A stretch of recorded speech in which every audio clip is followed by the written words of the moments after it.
The history of corporal punishment in schools often focuses on one particular issue: the image of male teachers administering physical punishment to female pupils. This has become one of the most controversial aspects of educational discipline in retrospect.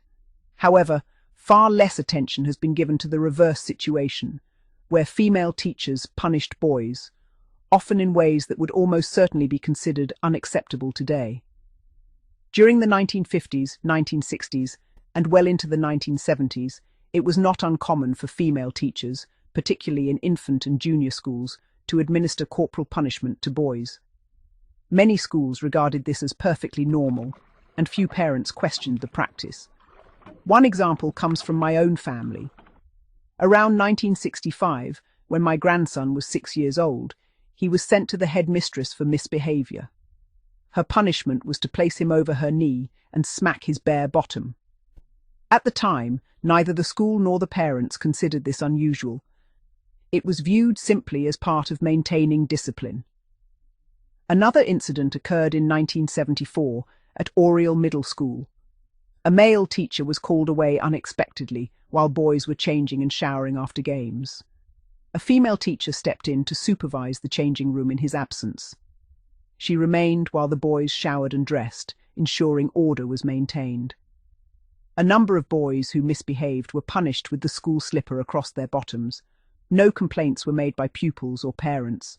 The prevailing attitude was that the teacher herself was a mother with sons, and that there was nothing improper about her supervising boys in a changing room or administering punishment when necessary.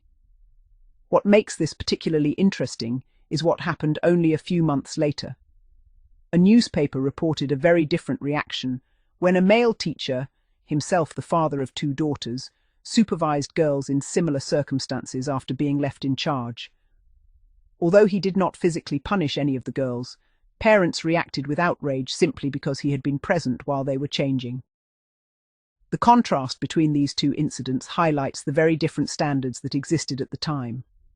Female teachers supervising boys in vulnerable situations, or even administering corporal punishment involving the removal of clothing, was widely accepted.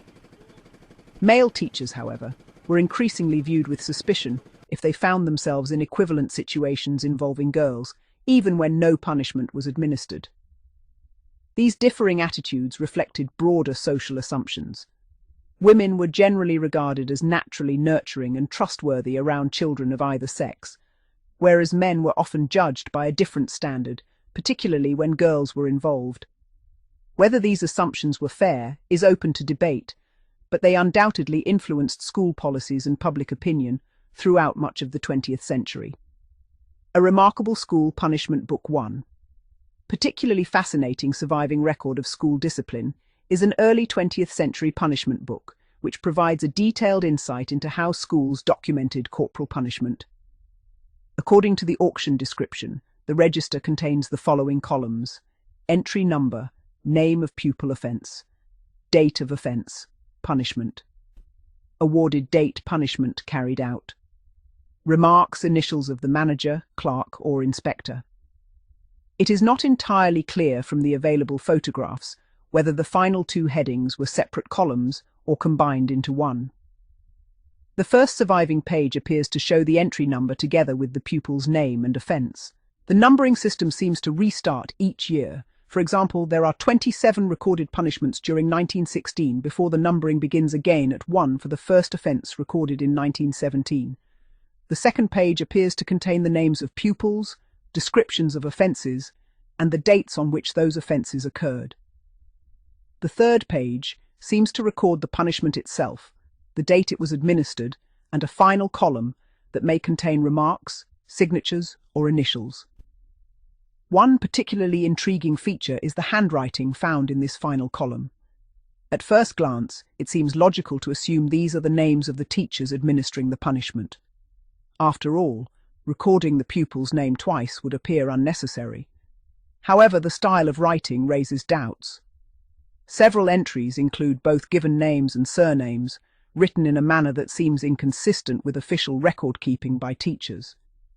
This has led to the possibility that these names were actually written by the pupils themselves. If so, they may have been required to sign or acknowledge the punishment, after it had been administered. Supporting this theory is an unusual entry involving a girl named Maria Viola, who was punished for truancy. Alongside the offence appears a shakily written version of her name with her surname misspelt. Such uncertain handwriting could suggest a child writing under stress or nervousness rather than a teacher making an official entry. Of course, other explanations are possible. The pupil may have signed the register before punishment was administered, or the punishment itself may not have affected the writing hand. Traditionally, caning was often delivered to the non-writing hand, although this was by no means universal. Unfortunately, the register provides no indication of where the punishment was administered, leaving historians to speculate. The severity of school punishments.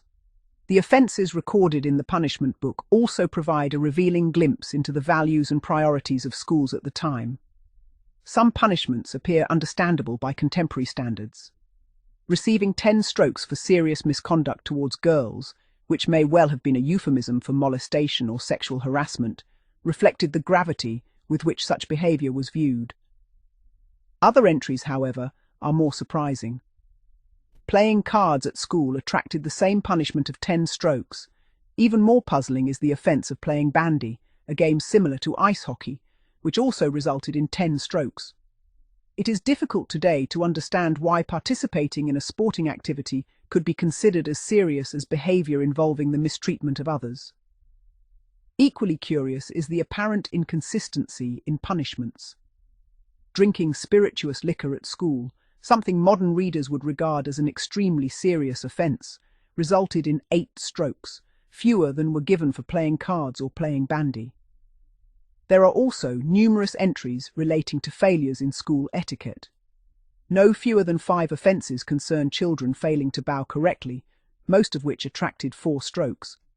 By contrast, failing to address a teacher correctly resulted in only 2 strokes. These records remind us that discipline in earlier generations reflected a very different set of social values. Respect, obedience, conformity, and strict observance of school rules were often considered every bit as important as preventing more obviously harmful behaviour.